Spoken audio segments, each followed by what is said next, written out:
Bueno, pues buenos a todos y bienvenidos a vuestra casa de Fórmula 1. Bienvenidos a un nuevo vídeo en el cual vamos a seguir comentándoos todas las novedades que han surgido. Tenemos muchos temas que comentaros y, como siempre os recuerdo, estarán todos detallados en la descripción de este vídeo por si queréis saltaros alguno y pasar directamente a vuestro momento de elección. Habiendo dicho ya todo esto, vamos a arrancar y lo primero que tenemos que contaros es con respecto al equipo Aston Martin, con respecto al futuro de sus pilotos, con respecto al futuro de Lance Stroll. Por ahora, por supuesto, damos todos por asegurado que el piloto canadiense va a continuar siempre que quiera, mientras que su padre siga siendo el dueño del equipo Aston Martin. Algo de lo que también en muchas ocasiones hemos hablado. ¿Seguirá siendo Lawrence Stroll el dueño del equipo Aston Martin? ¿Cuánto tiempo seguirá siéndolo? ¿Dejará de serlo? ¿Venderá el equipo? Hemos hablado también muchas veces de este supuesto, de posibles compradores que ya habrían hecho incluso sus ofertas al equipo. Bueno, pues por lo menos por ahora no es descabellado decir que Lance Stroll no continuará en 2025 como piloto de Aston Martin. Por supuesto, todo esto también supondría que Lawrence Stroll no continúe y va a tener que ver todo dependiendo del rendimiento del propio Lance Stroll.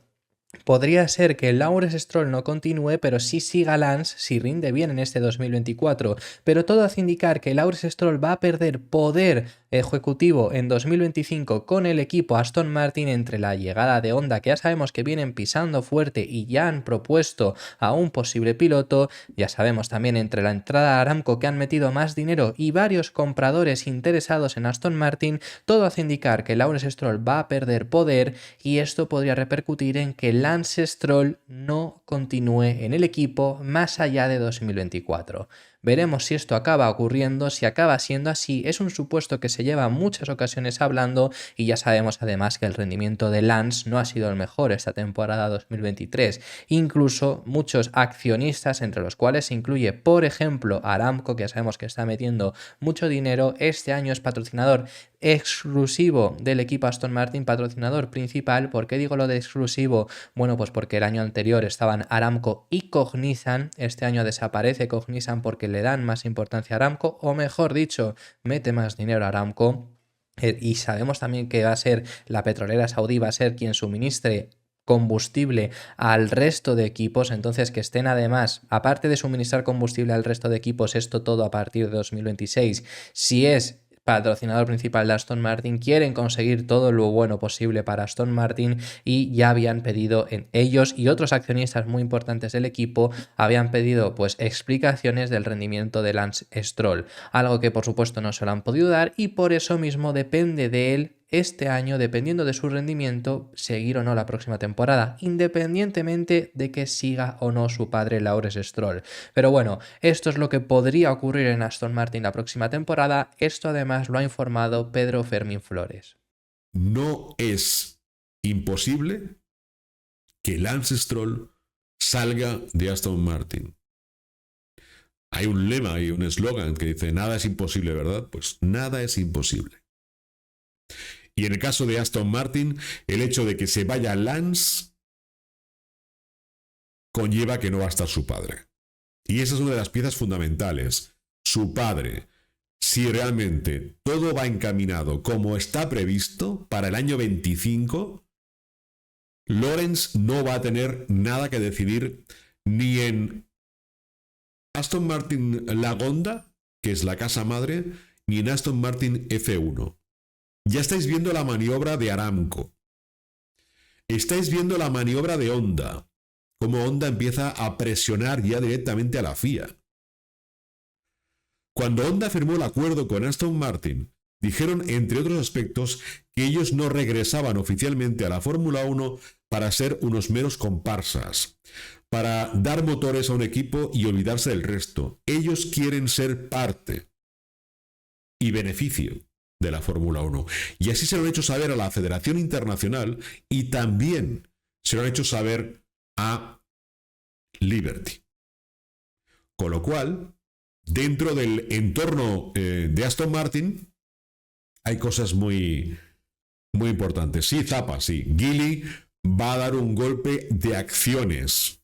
Es un tema de acciones lo que va a pasar en Aston Martin Lagonda. Además, unas acciones que ya están previstas, que se van a vender en el 25 para cubrir toda una serie de cosas. Por eso entró dentro del grupo dedicado al equipo de Fórmula 1 esos inversores que no lo son tal, sino que son unos buscadores de inversión y son una especie de juristas, una especie de auditores que han dicho que el equipo vale $1.000 millones para sufragar toda la inversión que ha hecho Lawrence Stroll junto a sus accionistas, junto a sus socios, tanto en Aston Martin La Honda como especialmente en el equipo de Fórmula 1.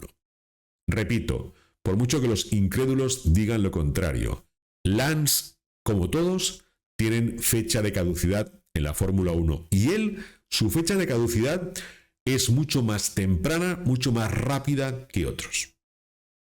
Todo va a depender muchísimo de este año.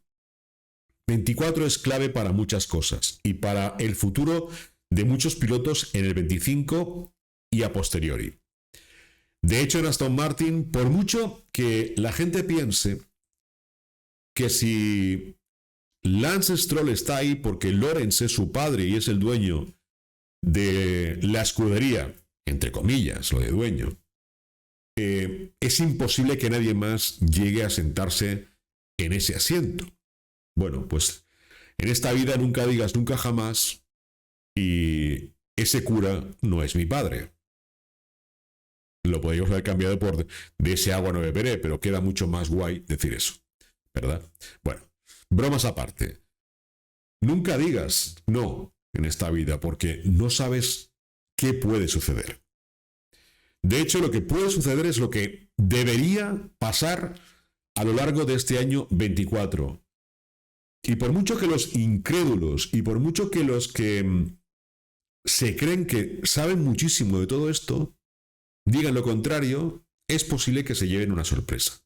Y bueno, muy brevemente, en caso de ser necesario, ¿qué pilotos podrían sustituir a Lance Stroll? Bueno, hay muchos pilotos posibles en el mercado. Sabemos que en 2025 se va a mover bastante los pilotos ahora mismo debido a que, pues justo antes de entrar en el nuevo reglamento, es interesante al final poder tener tu piloto ya que trabaja en el coche de 2026 desde 2025. Entre ellos hay pilotos que dejan su equipo. Bueno, sabemos que Sergio Pérez termina contrato este mismo año, al final de 2024. Sabemos que también le ocurre a los dos pilotos de Ferrari, aunque están negociando con los dos y parece ser que la renovación está ya firmada con Charles Leclerc, con Carlos no es el caso. Tampoco tiene contrato Alexander Albon, por ejemplo. Os he dicho pilotos sobre todo pues que podrían ocupar ese asiento y rendir mejor que Lance Stroll. Luego, más allá de ahí, bueno, pues podría ocupar también el asiento quizá algún piloto joven, algún piloto estilo Felipe Drugovich, que es tercer piloto del equipo y que ganó la Fórmula 2 en 2022 y todavía no ha conseguido un asiento en Fórmula 1, bueno, hay ciertas oportunidades que podría encontrar Aston Martin si quisieran cambiar de piloto. Más allá de ahí, tenemos más noticias que contaros en el día de hoy y es que Motorsport Italia informa acerca de la fecha de presentación del Red Bull y todo hace indicar que el RB20 será presentado el 8 de febrero. Tenemos ya, por tanto, casi todas las presentaciones ya oficiales, menos la de Red Bull que todavía no se ha anunciado oficialmente, pero Motorsport Italia y menos en cuanto a este tipo de fechas nunca falla, ya ha contado muchas de las que hay ahora mismo ya agendadas y en este caso tenemos el 5 de febrero, os recordamos, dos presentaciones, la de Sauber y la de Williams, por cierto.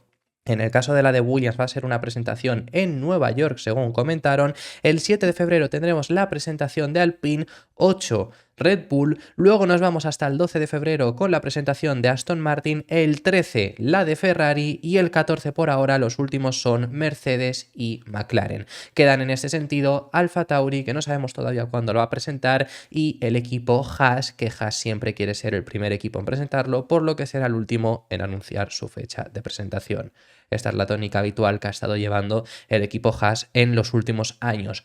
Por cierto, y después de hablar acerca de esa fecha de presentación del RB20, que bueno, poco más os podemos informar, más allá de que hay mucha expectación por ver primero qué trae Red Bull y segundo en esa presentación si nos ponen el coche oficial o es una maqueta. Los últimos años ha sido una maqueta, ha sido un coche. El primer año fue la maqueta oficial de la Fórmula 1 y en el último fue el coche anterior, el RB18. Veremos si este RB20 sí que podemos apreciar cosas diferentes o en cambio nos ponen el RB19. Como digo, estamos hablando sobre el equipo Haas, que Haas será el último equipo en presentar su fecha de presentación porque siempre quieren ser los primeros en hacerla, así que bueno, tenemos que esperar para saber la del estadounidense, pero sabemos todo lo que está ocurriendo ahora mismo en el equipo Haas después de la salida de Gunther Steiner. Os lo hemos contado toda la intrahistoria interna desde el anterior vídeo, os lo hemos estado contando qué es lo que ha ocurrido con Gunther Steiner. Os tenemos que hablar de algo también importante, algo interesante que ha salido desvelado por Sky Sports, pero eso será el siguiente apartado del vídeo. Pero en lo que queremos hablar ahora, en lo que queremos hacer hincapié, es en la posible venta de Haas. Algo que Gene Haas ha negado, el dueño del equipo ha dicho, y lo hemos visto en el anterior vídeo, que no están aquí para vender el equipo y que los cambios llegan al final porque quieren mejores resultados de los que han obtenido este año, pero cuidado porque Andretti ya ha hecho una oferta a Haas. Después de la salida de Gunther Steiner y Simone Resta, se está hablando mucho sobre si podrían o no Haas vender el equipo de Fórmula 1, especialmente porque Gunther Steiner fue la persona que llevó a Gene Haas a invertir en Fórmula 1 y quien lo ha mantenido estos últimos años después de haber recibido ofertas, entre ellas una de Andretti, y que fue el propio Gunther Steiner quien la ha negado. Ahora con su salida, Andretti aprovecha y vuelven a hacer una oferta, pese a que por ahora Gene Haas se haya mostrado públicamente en contra de vender el equipo. Recordemos que esto además también es importante para el equipo Andretti, sobre todo porque si consiguen comprar una plaza, en este caso Haas, que quizá ahora mismo podemos llegar a decir que es algo más vulnerable de lo que podría ser cualquier otro equipo, si consiguieran la plaza de Haas, se ahorran el OK de la Fórmula 1. Hasta ahora ya han recibido el visto bueno de la FIA para entrar en la Fórmula 1, falta el de la propia Liberty Media, los propios organizadores de la Fórmula 1, que todavía no se lo han dado. Si compran la plaza de Haas, si compran el equipo y por ende la plaza que les pertenece hoy en día, se ahorran recibir ese OK por parte de la Fórmula 1 y podrían entrar ya en la categoría. Veremos qué es lo que ocurre con este sentido. Yo lo veo complicado. Sí que es verdad que Gunther Steiner era la persona especialmente que no quería que Andretti comprase el equipo, pero no lo quería porque quería seguir manteniéndose como el equipo Haas y seguir manteniéndose en su puesto. Hoy en día, sin él, quizá puede ser algo más fácil para Andretti que consigan esa entrada al equipo, pero lo sigo viendo complicado, sobre todo porque la posición de Haas públicamente ha sido que especialmente a Andretti no se lo querían vender, básicamente por ser otro equipo estadounidense, porque no quieren vendérselo a un rival directo en Estados Unidos. Eso es lo que ha sido hasta ahora. Veremos qué es lo que ocurre con ese sentido, si acaban o no comprando la plaza. Si la compran, es lo que digo, quizá la pueden comprar a mitad de 2024, pongámonos en ese supuesto, acabaría posiblemente la temporada siendo Haas, pero ya en 2025 entraría Andretti y además para ellos sería mucho mejor. ¿Por qué? Bueno, pues por ejemplo, para 2025 no tienes que llegar a un acuerdo de motores porque la entidad que compras ya lo tiene con Ferrari y quizá te es mucho más sencillo reservar los dos siguientes años, 2026 y 2027, antes de la entrada de General Motors en 2028, que eso es oficial, eso va a pasar. A esperas de qué pase con Andretti, General Motors llega sí o sí en 2028 como motorista, al menos por ahora.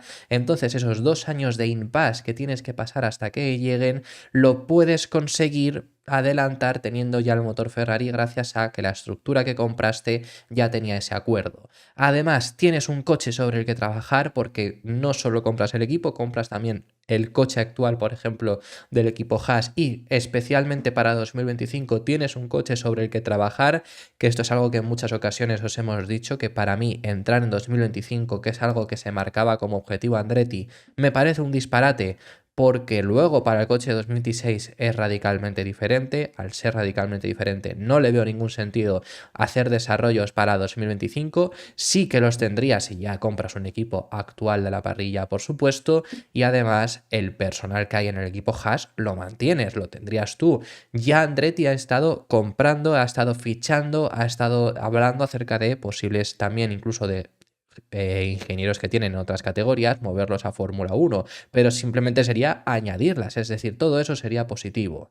Luego está la posible venta de Haas, veremos si en ese sentido lo acaban ocurriendo. Por cierto, y la información, como os decía, Esta información que os decía que os teníamos que dar de Gunther Steiner la ha dado en este día de hoy Sky Sports, que me ha parecido una información muy triste, la verdad, pero son las malas formas que ha tenido Haas de despedir a Gunther Steiner, porque al parecer no le han permitido ni siquiera despedirse del equipo.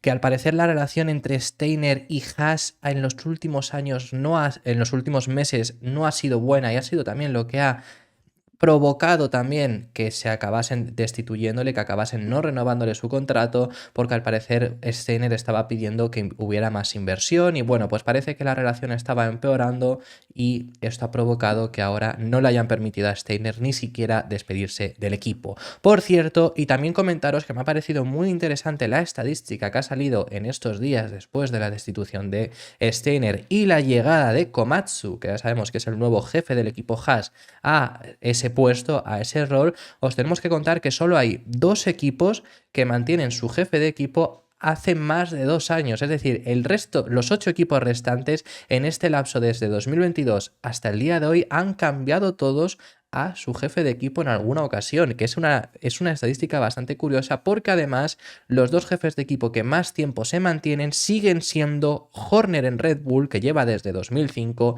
año en el que entró Red Bull, y Toto Wolff en Mercedes desde 2013, que ya sabemos que entró para sustituir a Ross Brown. Entre los dos estaba también Franz Tost en Alfa Tauri Toro Rosso, que llevaba ahí desde que llegó también Toro Rosso, pero claro, como ya lo han cambiado este año, ahora veremos quién ha entrado, pues se incluye en esa lista, incluimos a Haas, y todos los equipos restantes han cambiado a su jefe de equipo en 2022, 23 o 24. En el caso de el tercer jefe de equipo, que esto me ha volado la cabeza por esta estadística, pero claro, es así, el tercer jefe de equipo que más tiempo lleva es ya Mike Krack, porque entró en 2022.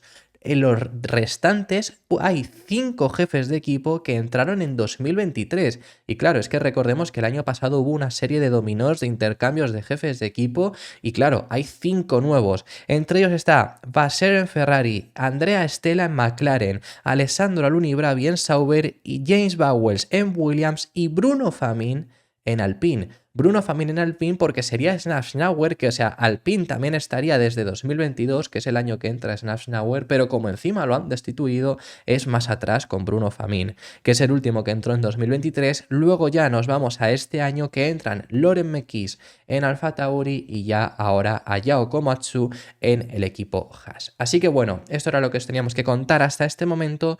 Y ahora nos vamos a las dunas, nos vamos al Dakar, porque toca hablar de lo que ha sido esta primera parte de la sexta etapa del Rally Dakar, esta etapa de 48 horas, y si había dudas de que esta etapa de 48 horas sería crucial para el devenir del resto del Dakar, la verdad que por lo menos esta primera parte de la etapa de 48 horas ha sido súper importante, porque especialmente Yassid Al-Raji, quien estaba liderando la clasificación general en el kilómetro 51, 2 kilómetros después del primer waypoint, ha tenido que abandonar, ha sufrido un grave accidente y podrá reengancharse en la séptima etapa que dará comienzo el domingo, pero desde luego ya con muchísimo tiempo perdido sus oportunidades de campeonato se ven frustradas. Pero es que además no ha sido el único, porque no solo el saudí, sino que también Monsieur Dakat, Stefan Peter Hansel, ha tenido en el día de hoy un grave problema y ha perdido 2 horas. El piloto de Audi ha tenido problemas en su coche. En palabras que ha compartido, según de él, la propia organización, lo que decían es que ha tenido una rotura en el gato hidráulico y que el sistema estaba conectado con la dirección asistida, por lo que ha continuado, pero mínimo mañana, que sigue siendo esta etapa de 48 horas, va a tener que competirla sin dirección asistida.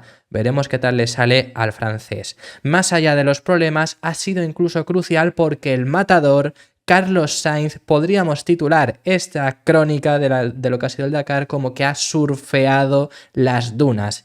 Impresionante lo que ha hecho Carlos Sainz, que la estrategia al final ha resultado ser positiva, por lo menos en esta primera etapa del Rally Dakar, desde luego en esta primera etapa de la sexta etapa, pero ha conseguido quedar en primera posición en esta primera parte con 4 minutos de ventaja frente a su compañero Ekstrom, quien ha sido el piloto que más se ha acercado, y la estrategia ha dado tantos sus frutos que después de perder 9 minutos en el día de ayer frente a Latilla, hoy hoy le ha sacado 24 minutos. No ha sido el mejor día para nada para Nasser, que si hay alguien que puede remontar esta desventaja, sin lugar a dudas es él, y más teniendo en cuenta que son las dunas, pero volviendo a tener que abrir mañana la pista, que ahora eso os lo comentamos, pues cuidado, porque puedes llegar a ser una sangría el tiempo que pierda frente a Carlos Sainz. Desde luego que por lo menos la impresión que sacamos del día de hoy es que la estrategia que llevaron algunos de los pilotos perdiendo tiempo adrede ayer y que Al-Attiyah no usó, desde luego que va a surgir efecto. Ekstrom, como decimos, también estuvo bastante fuerte, el otro piloto de los de Audi, y quedó a 4 minutos de Sainz, habiendo ido tan rápido que incluso en las propias dunas llegó a estar detrás de Al-Attiyah, habiéndole recortado la distancia. Los Audi parecieron ir bien en estas condiciones de dunas, que mañana repiten, mañana vuelve a ser unas condiciones completamente de dunas, porque también Peter Hansel, hasta que tuvo el problema, había estado rodando bastante cerca. Otro que ha salido beneficiado de la estrategia de ayer es Sébastien Loeb, habiendo quedado hoy solo a 5 minutos de Carlos Sainz y recortando un tiempo muy valioso frente a Al-Attiyah, 20 minutos casi la ha conseguido recordar, aunque para la general recordar que sale perjudicado porque ayer se saltó un waypoint y le añadieron 15 minutos extra a su tiempo actual. Recordarlo para luego cuando os contemos cómo está la general, le añadieron 15 minutos. No es mala etapa para Nani Roma, que pierde 46 minutos, pero con lo larga que ha sido la etapa es más o menos a la distancia a la que ha estado quedando estos días, y Laia Sanz supera la hora de distancia, 1 hora y 12 minutos del tiempo de Carlos Sainz. Recordatorio para mañana, por si alguien lo duda, Carlos Sainz no abre pista. La vuelve a abrir Al-Attiyah porque el orden de salida es como han estado en el día de hoy. Es decir, realmente lo que ha pasado es parar el crono, pero mañana se reanuda tal y como estaban en el día de hoy, por lo que Al-Attiyah vuelve a tener que abrir pista, vuelve a tener esa desventaja y Carlos Sainz sigue saliendo por detrás. Veremos mañana, pero si no hay problemas, la sensación que nos da es que se podría repetir una etapa muy similar a lo que hemos visto en el día de hoy, porque también cabe recordar que los pilotos no saben cómo ha salido esta etapa. No pueden recibir, de por sí no pueden recibir asistencia mecánica. Esto es importantísimo para Peter Hansel porque tiene que arreglar él los problemas que tenga en su coche durante esta noche, pero tampoco reciben ningún tipo de información, por lo que mañana lo lógico es salir a tirar de la misma forma que lo han hecho hoy. No sabes si lo has hecho bien, si lo has hecho mal, por lo menos hacerlo de la misma forma de hoy. Así que la sensación, como digo, es que podemos tener una segunda parte de la etapa similar a lo que ha sido mañana. La general concluye tras esta primera etapa de la sexta etapa con Carlos Sainz liderando con una ventaja virtual contra el segundo ahora mismo de 15 minutos. Esa es la ventaja que tiene Carlos Sainz frente al segundo en la general. Pero es que lo más importante es que el segundo no es Al-Attiyah, que es lo que quizá todos pensaríais. El segundo es Ekstrom, su compañero en Audi, porque la sangría que ha tenido hoy Al-Attiyah le ha hecho volver a la tercera posición, estando actualmente a 21 minutos de Carlos Sainz. Loeb recupera algo de tiempo y se pone exactamente, y por esto os decía que lo recordaráis, a 15 minutos de Al-Attiyah en la general. Así que Loeb ahora mismo podría llegar a estar tercero de no ser por haberse saltado en el día de ayer el waypoint. Muy buena ventaja que tiene Carlos Sainz. Mañana esperemos que vuelva a repetirse este rendimiento que hemos visto hoy. Esperemos, porque hay cierta incertidumbre con el problema que ha tenido Peter Hansel, esperemos que no lo tengan el resto de los Audis, que haya sido una cosa únicamente del coche del francés, y veremos qué es lo que pueden hacer mañana en esta segunda parte de la etapa 48 horas. Muchísimas gracias por haber llegado hasta el final del vídeo. Dejadme en los comentarios vuestras impresiones sobre todos los temas que hemos estado hablando. Hemos tratado muchísimos temas y me encantaría que me dejarais en los comentarios, en los comentarios cualquier cosa que queráis. Nos vemos en el siguiente vídeo, que seguiremos hablando acerca de Fórmula 1.